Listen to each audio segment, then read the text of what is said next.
Fuck.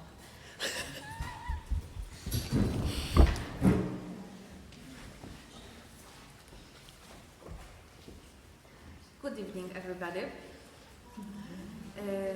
Welcome this amazing evening in the RU Residency Unlimited. I'm Trendy Trinket and I'm going to be a moderator tonight in the conversation with three outstanding artists. Sara Bichão, Luísa, Jacinto, and Mónika Drozynska.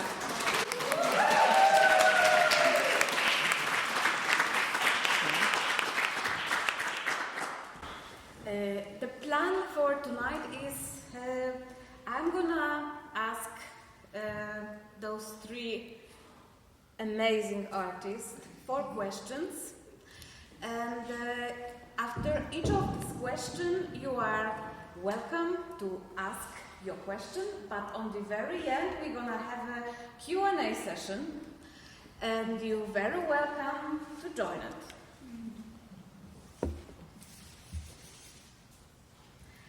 I would like to thank you, Residency Unlimited, Natalie Engels, Mariam Gornesi, and Luso-American. Also to amazing interns which are helping us every day to sort out the stuff what we are doing in the city. Thank you, Laura, thank you, Maya, and thank you, Mario.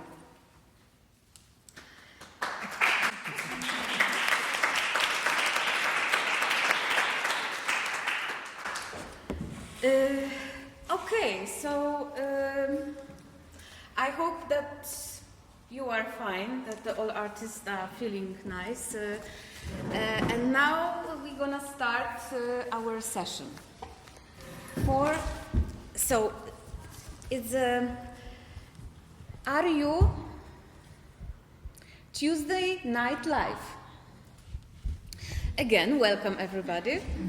And now I will start asking the question which I prepare for tonight. Okay, so first question is, how do you start?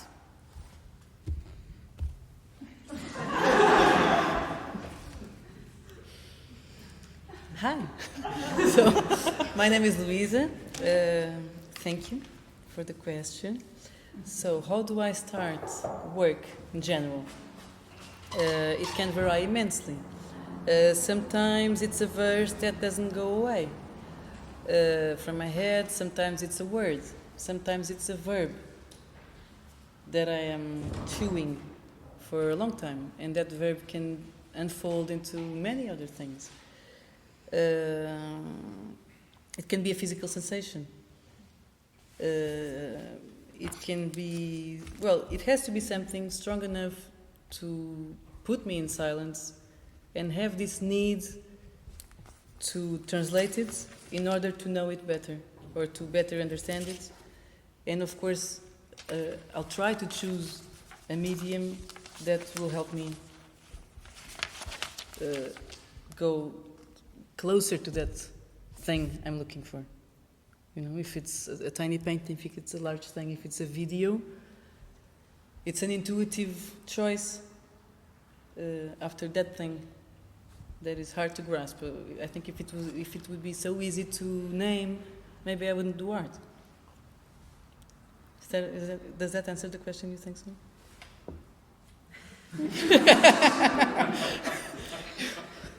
You'd prefer a technical explanation? I'm giving you a plus.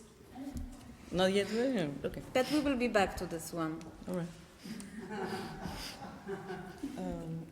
Would you like to answer, Mónika, or should Trinda ask Mónika to answer, or should I answer first? Mónika, how do you start? Well, mostly I start with a word, and Yeah, that's the beginning. But usually, I don't know what will be the end. I do not design, so I start with one word, and then I will see what will be next. Sometimes it's another word, and sometimes it's not. Okay, Mónika, thank you very much. Would you like to add something more? No, thank you. Okay, so Sara, could you please answer this question? How do you start? Yeah, Trinda.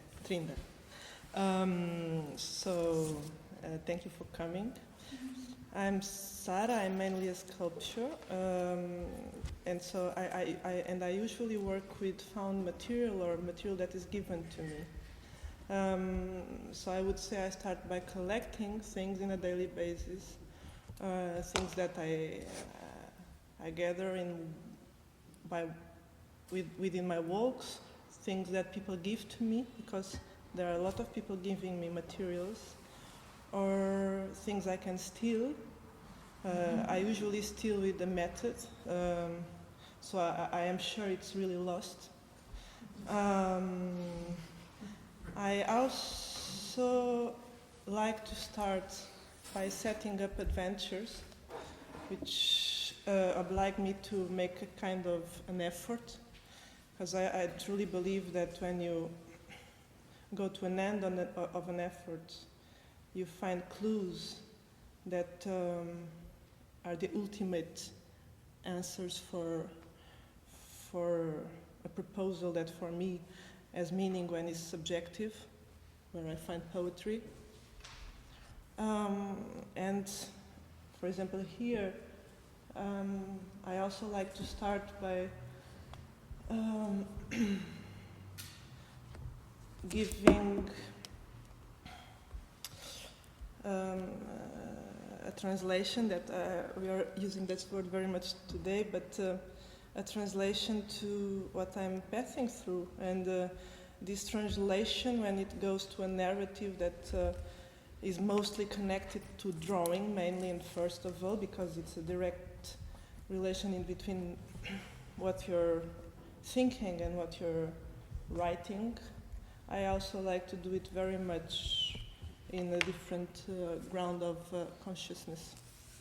And then one thing leads to the other, and then, you know, we are just done with the starting point. And I think I answered. Okay. What about the stealing? Where exactly do you steal? What do you steal? No, I can give an example. I did a sculpture with these glasses that I found in the street. Amazing glasses that were on the floor of the street, and I thought to myself, I will not steal it now. I will just do all the avenue, and if when I come back the glasses are still there, I consider that they are lost. And that's happened, and it became a sculpture. I can't steal from, you know, cafes a spoon, like the gun as a spoon that was stolen in a cafe. A good luck spoon with a leaf of tree. How do you call trevo? This good luck. I don't know. Good-looking spoon. A good-looking spoon, yes. And that's it. Yeah, I'm asking about the stealing because I know that I heard that Mónika Drozynska is stealing too. Oh yeah. Who told you How that? does Mónika do it? Mónika, could you answer Sara? Yes, sure. You know what? When sometimes I'm cutting out of the part of the bed sheets in hotels. Yeah. When I don't have any sources on which I can do my embroidery, so I'm cutting part of the bed sheet and then I have it. I spent one night in the what is the city? The big city here with the big airport, Atlanta. And there was this 2 beds in the room, enormous beds, you know, 2 enormous double beds, and I thought even that I could rent one. And I take a half of the bed sheet, and now it's there. You can see those works on this bed sheet. So that's what I'm doing. Okay, thank you, Mónika. Thank you. Now, do you have any questions to our guests?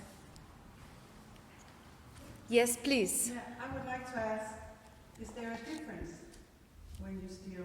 You go for bed sheets, but when you steal something from a cafe, I would say when you pick up the glasses that you're actually saving the glasses, not stealing them, because you have to take them from somebody, I think, to steal. But is there a different value in the objects? By stealing or by... Yeah, but whatever. I don't care about stealing. It's just when I take something from me, it's because I can. There's a transmission of qualities in the memory of that object. It can be formal. It can be an affective memory. It can be a geographical memory of the place I was in. But that object, it has a source of story inside it, and that's why I keep them. Yeah. So do you think they are given to you somehow also, like the other things? Hey, in a way, what's not? Right. What is not given to us? I think so.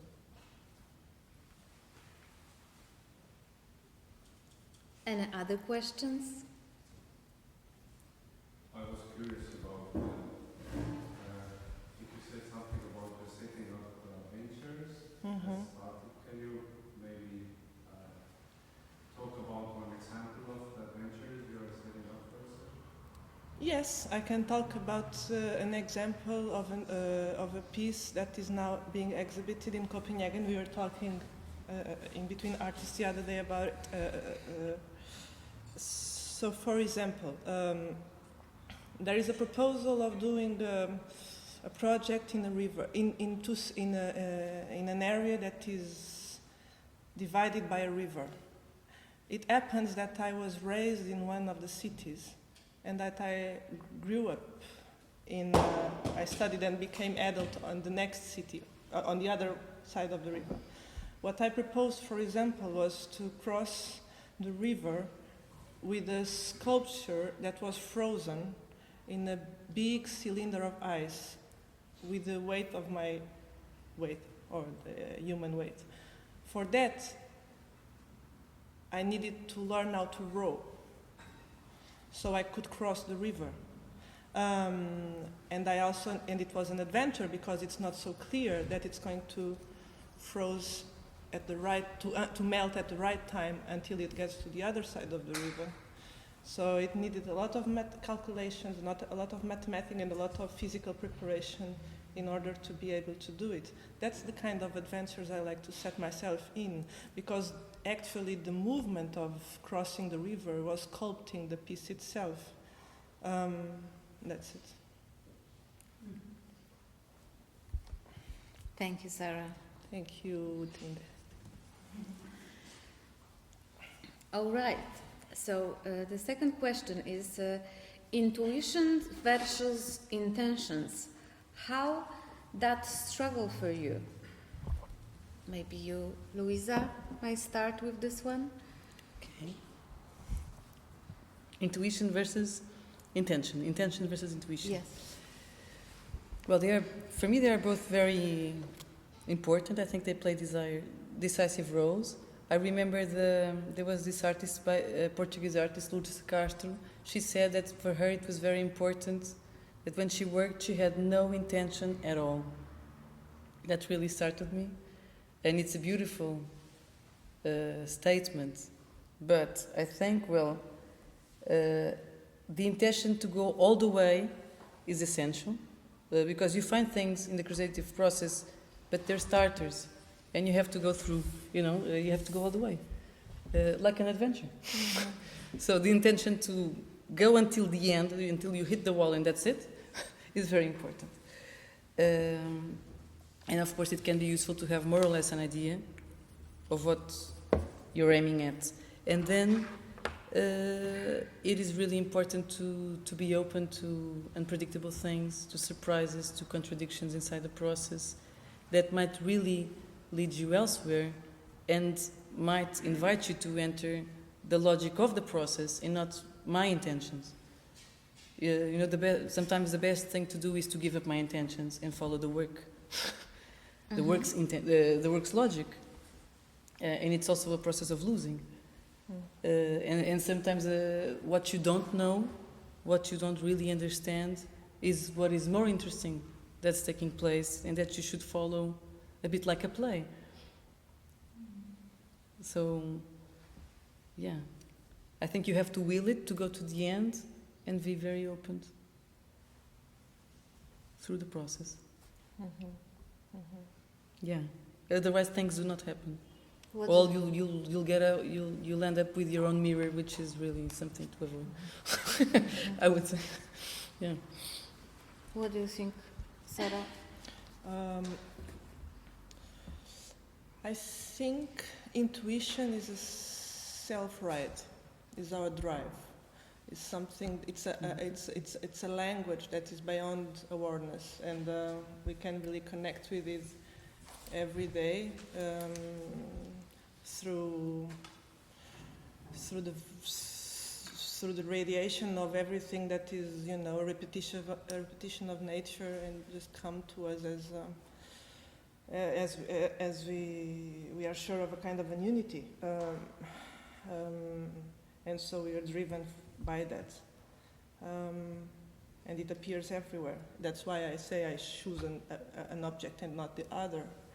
You know, there's a source of metabolism that is inside it, and it's alive, and it's alive. Why? It's alive because in there is a repetition of the same kind of autonomous language that's everywhere, and I think we should really listen, because, you know, it's we are part of it. Then intention, I believe, it's ethics, and it's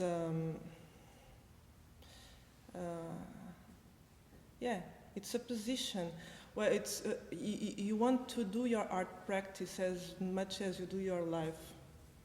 So, with intention, I think we mean how we want to position our art practice, so we feel in peace with it, you know. Yeah.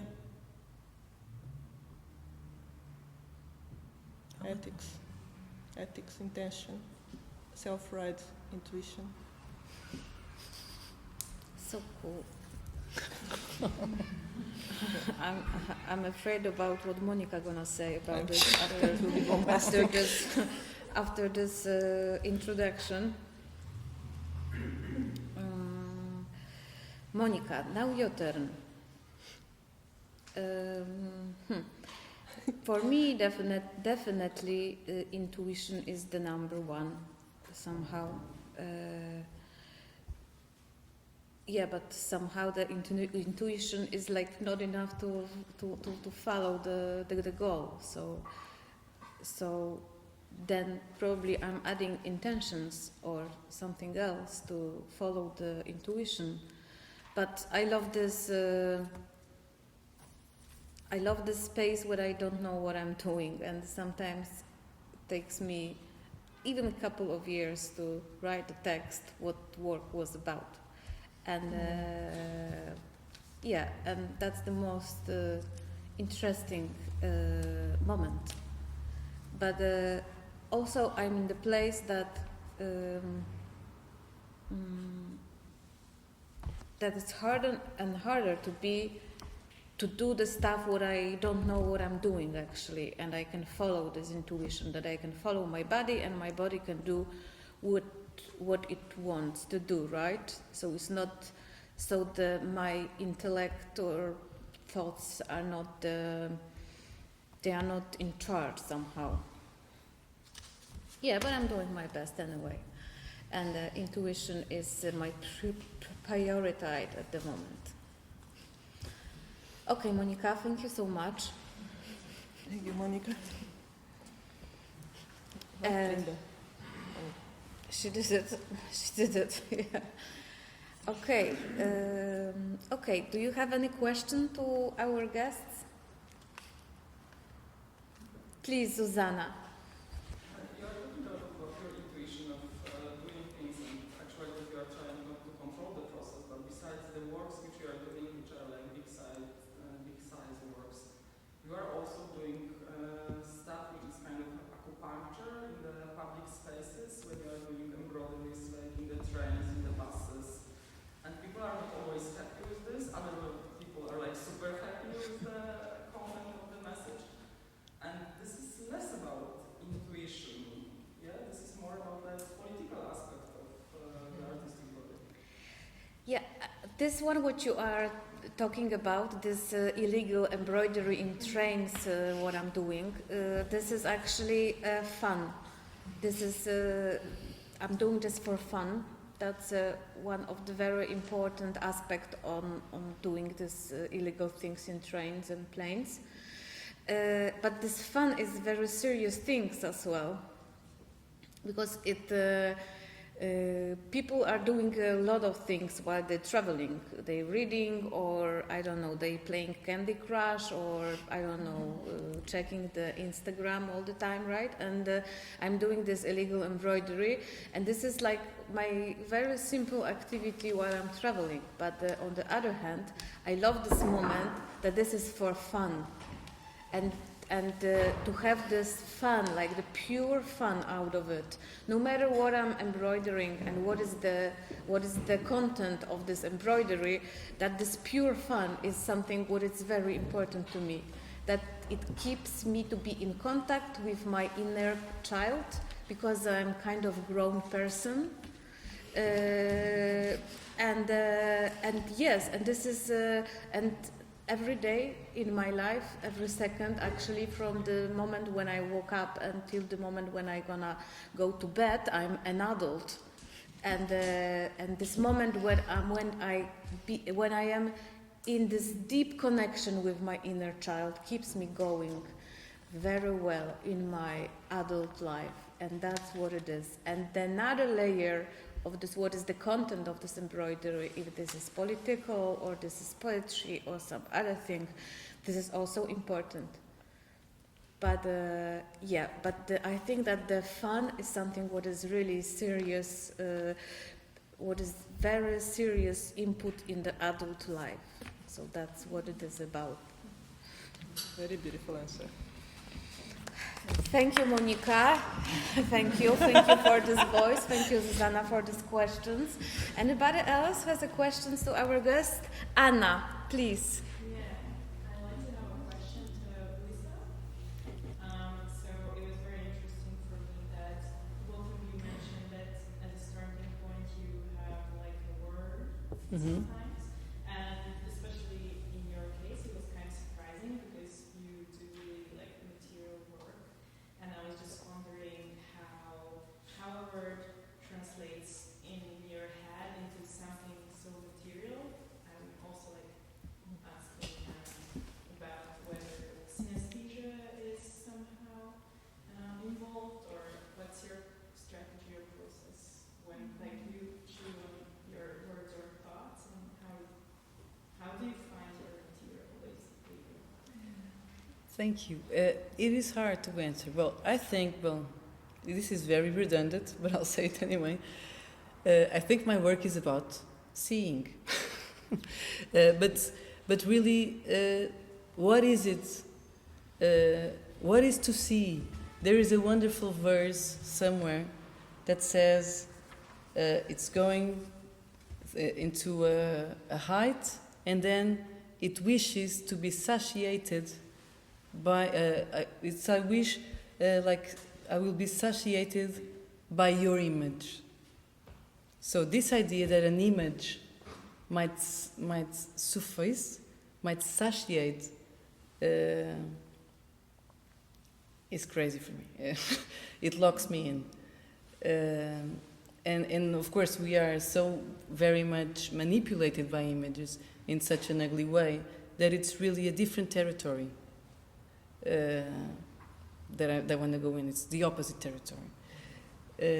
Also, doubting what you see, I think that's one of the most beautiful things that art can do is to make you doubt your own perception, make the moment slow down. There's this verse by someone else who says, seeing is forgetting the name of the thing one sees. So that is ideal, that you go to ground zero and you can start again. This idea of a beginning.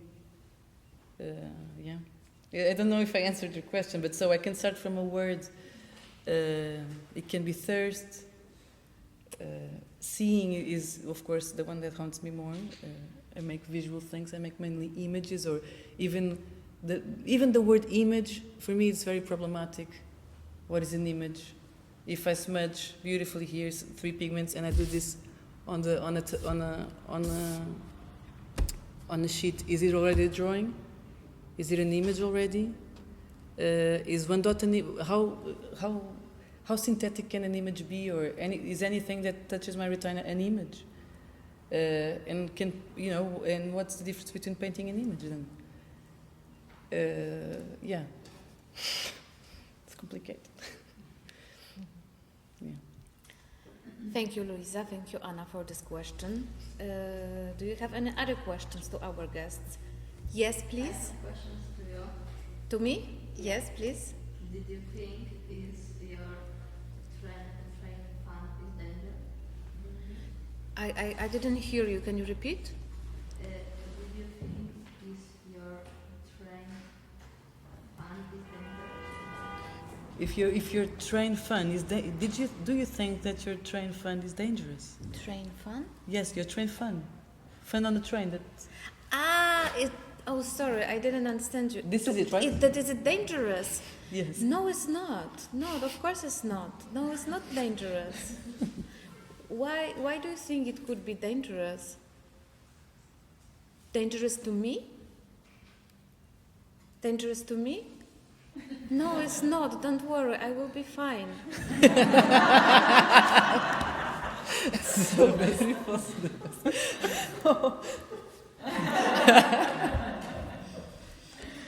Thank you, my darling son, for this question. Right. Thank you, everybody. And let's move forward. I have another 2 questions waiting to our guests. So the 3rd question is, what are your tools? Maybe this time we're going to start with Sara. Sara, what are your tools, darling? I think, funny enough, and I think we organized very well this questionnaire, because the tools are everything I explained in the previous questions. So the tools are trusting in my intuition, obviously. The tools are putting myself in an position of effort.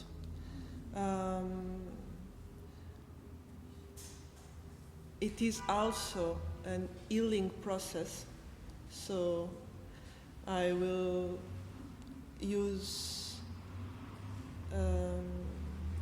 the emotions to cure as a tool to achieve something in a piece. And then, more technically, I always travel with something that can cut, with something that can gather things, a line or a rope, or something I can make lines with, so I can draw or something. And most of all, I think the combination of this is the power of adaptation. That is a big tool because they're both. Thank you so much. Good, That yeah. was a really good one. Yeah.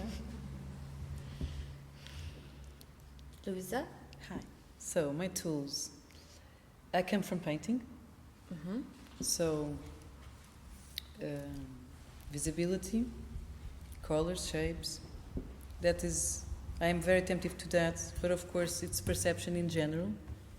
This, ideally, it would be a clear attention, a clear perception, and trying to create that, to bring that at stake when you experience the work. So that would be ideally the thing. But well, I can use all sorts of things. I can use video, loose pigments, resins, oil paints, spray paints, tiny wood boards, very large transparent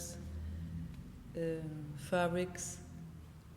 I like to use opposite things as well, opposite scales, because I think they complement each other very much. And that's also my experience of reality. What about the paint? This is the acrylic or? No, that's all. That's oil. And that's okay. spray. Then that's spray. Okay. Hmm. Yeah, you also use embroidery, right? I know. Yeah. But that's still hidden. Yeah. Yeah. May I introduce this piece to our audience? Oh, yes. Yes, it's very new. Luísa embroidery sculpture. Exactly. Yes. But, well, I remember when I was in college, maybe I was in the second year of university, really desiring to make this image that would be an image per se, that would have no body, would have not even a projector. How could you share an image without anything in between what your idea and someone else's? And I think I arrive at the very opposite. And all I have is like the periodic table, all the materials in the world. That's exactly what the visual arts can deal with. And so it's just bodies and some accidents. Some more voluntary than others, and this is it. Those are the materials available. That's a beautiful table. Cool, thank you for this. Okay, now the last one on the road. Mónika, what are your tools? My tools are history, politics, the stuff what is going on the street, like for every day, and that's my that's actually my beginning, and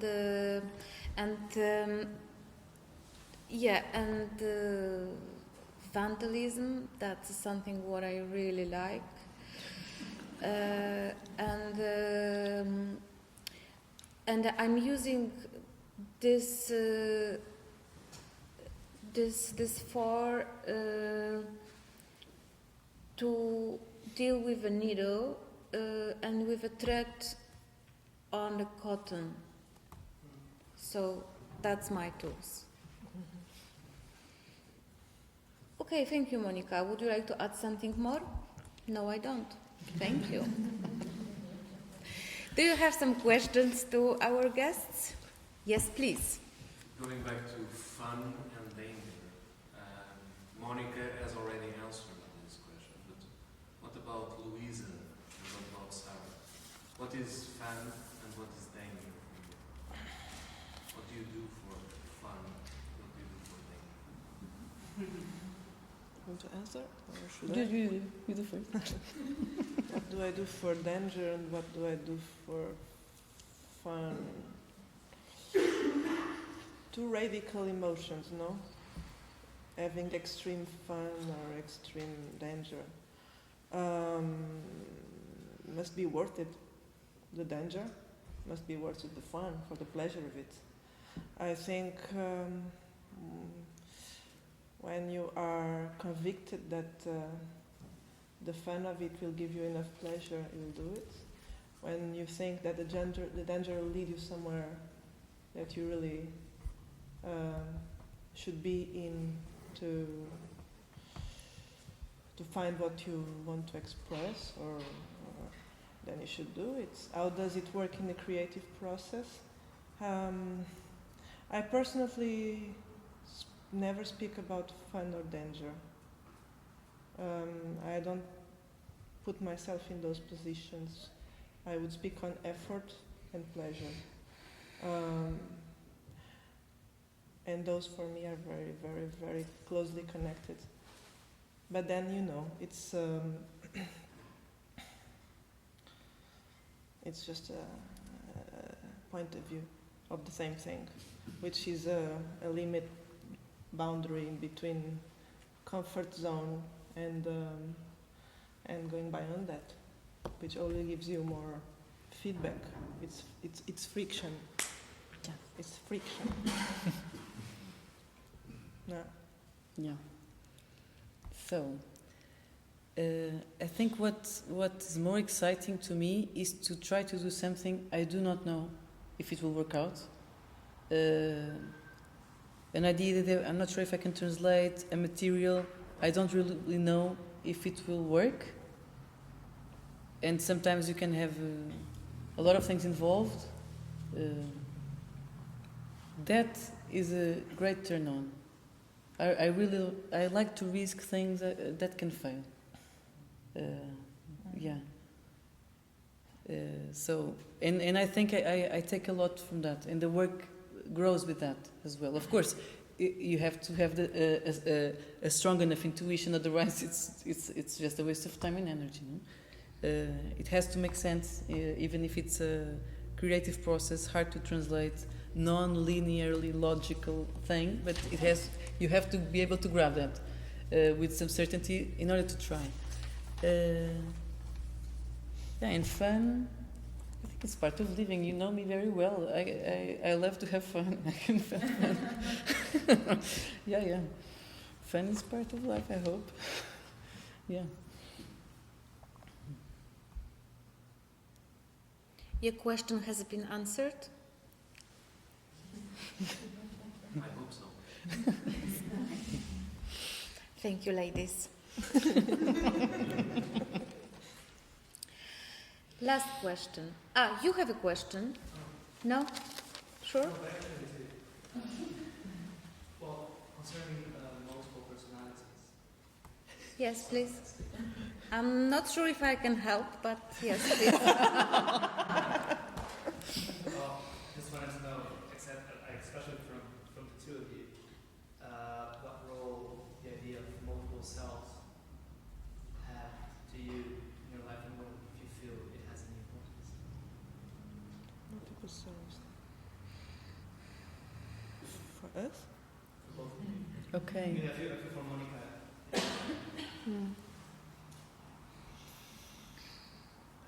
I have no multiple selves. I have me in a very protected and intimate life, and I have me in the position of sharing information of all sorts. And then I put myself in, with no multiple selves, more than that.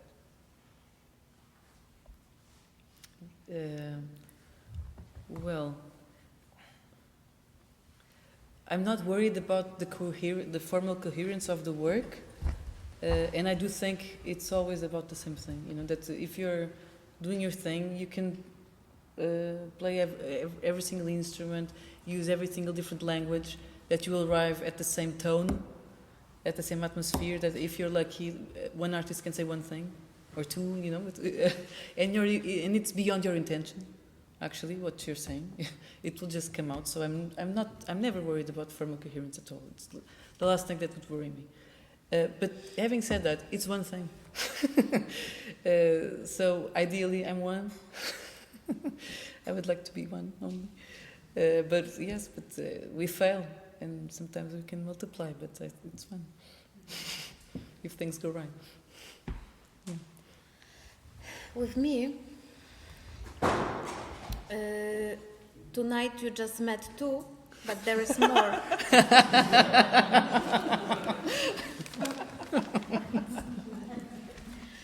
Right. Why do you do what you do? Mónika starts? Yes, exactly. Now Mónika starts. I'm the last. Okay. Okay. What do Okay, let's push her to start. Why do you do what you do? Yes. Why do you do what you do? This is also very nice question in the manner of sound. Pay attention. Why do you do what you do? It's like a song, isn't it? Why do you do what you do? Why am I doing what I'm doing? Yes, Mónika, that's what you need to answer. All right. So, mostly, I think I'm very angry, and I need to deal with my anger. I have a very strong sense of justice somehow,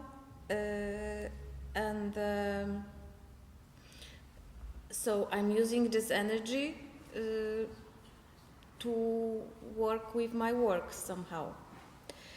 So that's one thing. And also I really love to embroidery, and I can do this all the time, and even though I don't have any work to do, I'm gonna embroidery because I'm gonna do this for fun. Or I'm gonna do this to have some rest. And according to this, I think this is also compulsion. But and according to my life story, I think it's one of the healthiest compulsion what I have. So I think that I'm doing really well. So this is to answer the question, why do you do what you do? I'm doing what I'm doing to survive, right?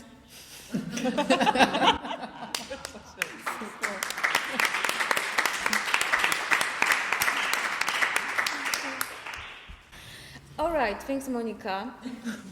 That was really nice what you did. Now let's leave some space for your friends.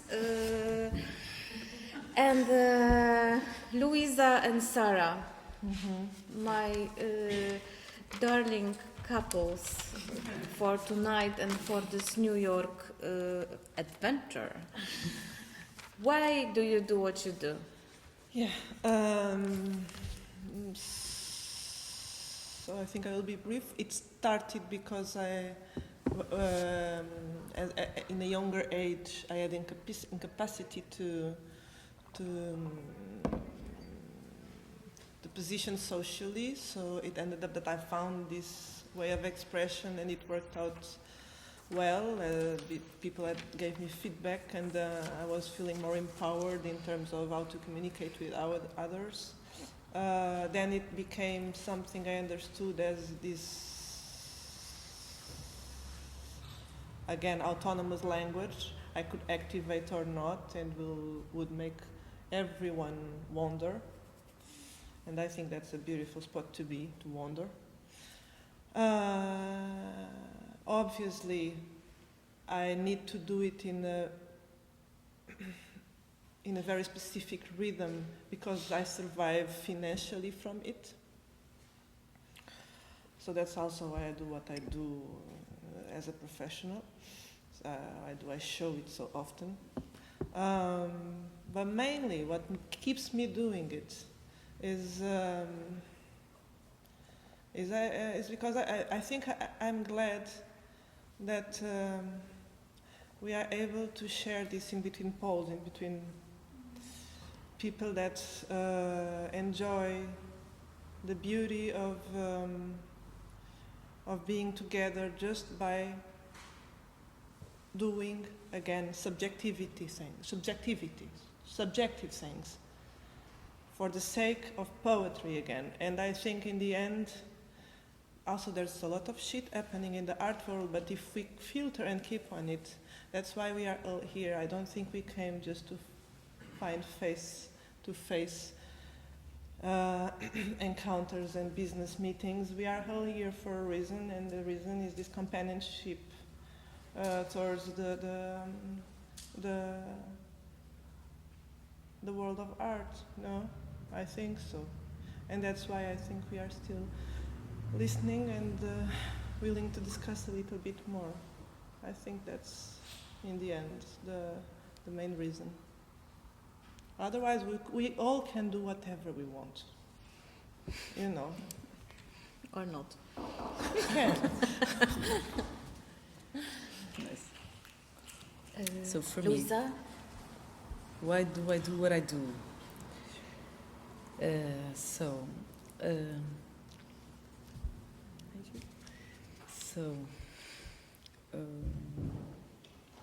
I've always drawn a lot since a kid. I remember having English classes. I think I was 13, 14, and the teacher asked, "What do you do when I'm really upset?" And I said, "I draw." And he asked, "You drink?" No, I draw. So it was already a tool. Not necessarily anger, but it was a tool to read the world, to be with myself. It was a tool. But I'm very glad to be alive. I like very much. I think if I had enough time, I would like to try everything. I found a beautiful word that I think still exists, not only linked to agriculture, called husbandry. Husbandry comes from husband. It could be maybe wifeandry. And, well, it suggests a marital relationship to reality. You know, you're married to reality. And I like that idea very much. And I like to think of my work as a perpetual interview to reality. You know, and if I keep in love, of course you also find a lot of bad things, but that's the fuck of intimacy as well. When you're too close, you see all. That is a never-ending story. With painting, with the world, you know, with being a human being. So, and sharing that wonder as well. Yeah, it has to do with that. Thank you. Do you have any questions to our guests? I want to ask all three of you the same question that we just asked, but be more specific. Like, why do you what you do? But specifically to your time here, and also like the work that you show here, and also why do you what you do? Like the three of you, like having this talk together. Like, do you see connection between the works and yeah, why? Why? Well, I think Mónika, moderator, is choosing the person who is starting to talk. Oh, I'm sorry, Trendy Trinket. Okay, but let's go. Okay, you might continue it. Okay, so Lulu, I don't know. I think that we three of us got very good together. And we had such a good time working together. And somehow I think that we want to share this energy with the audience.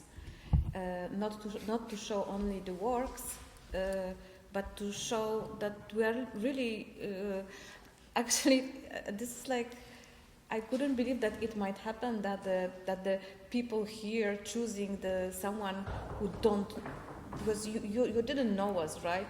And you choose the three of us as a let's say trio, yeah, to work together, and yeah, and it really worked. It really worked, and it worked really very well. Yeah, so for me it was the possibility to share this energy. Would start between three of us somehow. Mm-hmm. Yes, for me, can you repeat the question? I'm just curious, is that, like, yes, Mónika mentioned about talking, but then say, why do you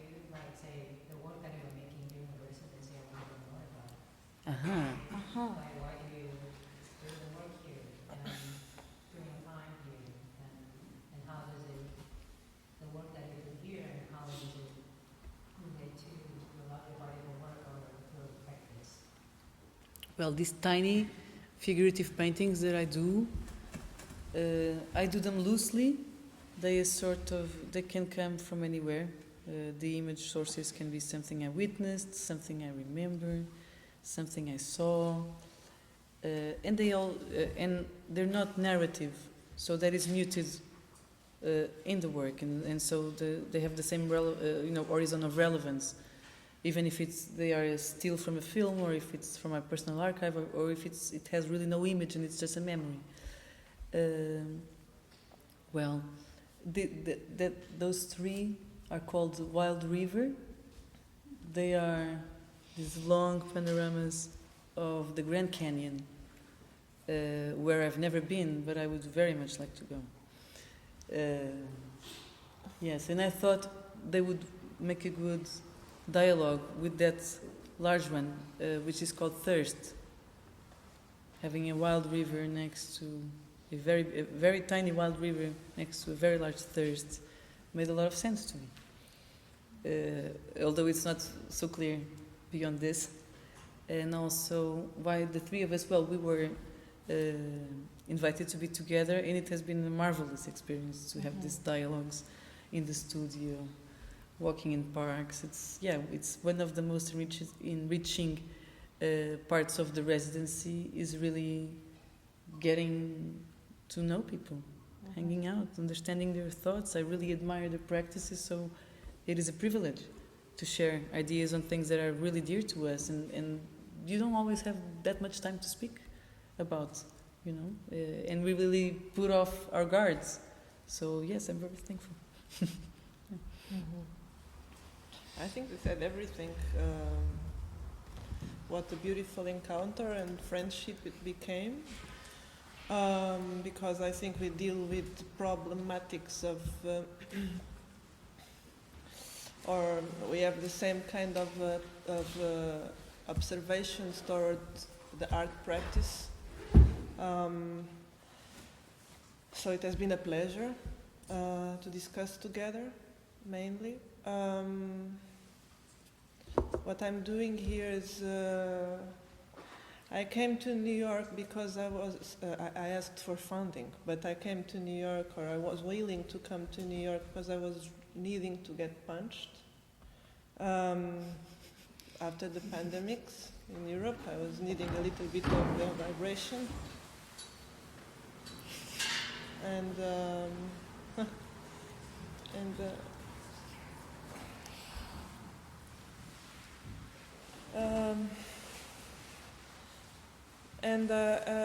And yes, it's always a washing machine to come here. It worked out. So I decided to, but then it ended up that I needed to produce very fast for an exhibition in next week. So actually the pieces I did are going to fly to Texas. And mainly what about that? I did the sky of New York in 2022, I did the eclipse of New York 2022, I did the sugared roots, which is that weapon that is there. And I guess the breath that is there, I guess, the craziness of this city and the incapacity to look to the horizon, this kind of structure.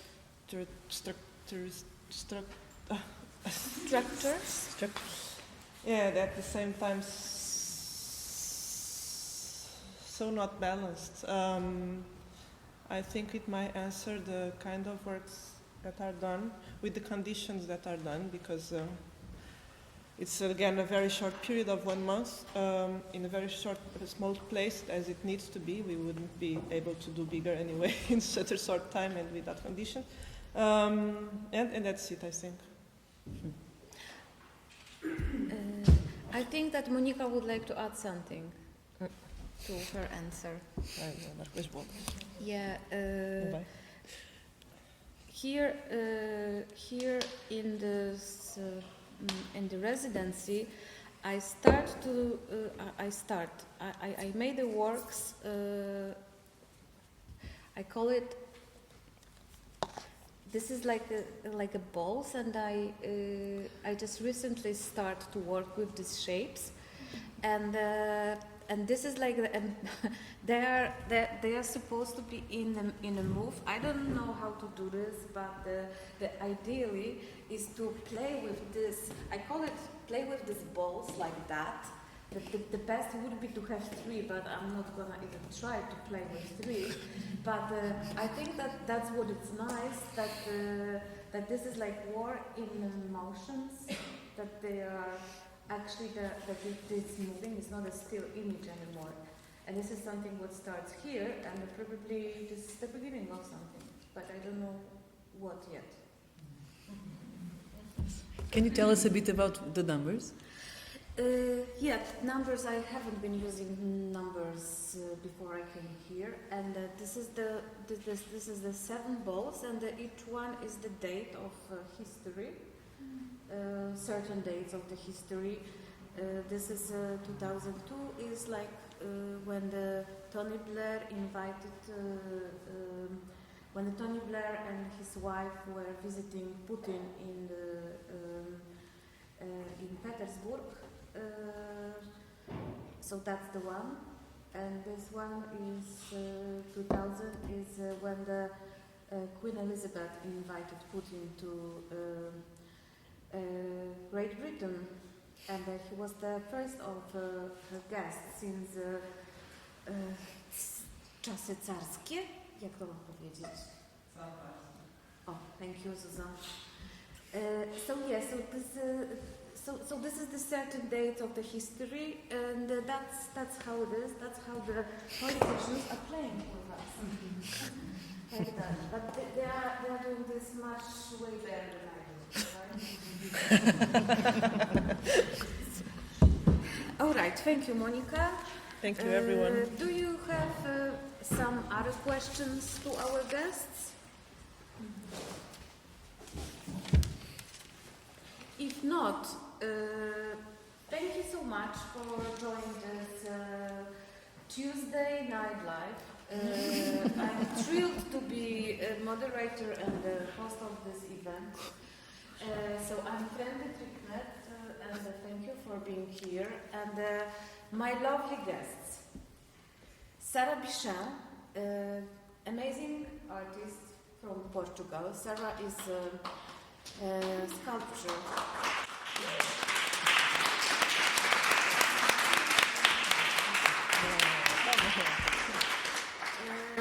My second guest is Luísa Jacinto.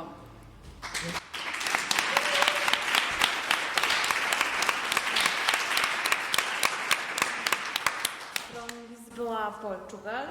And my third guest is Mónika Drozynska from Kraków, Poland.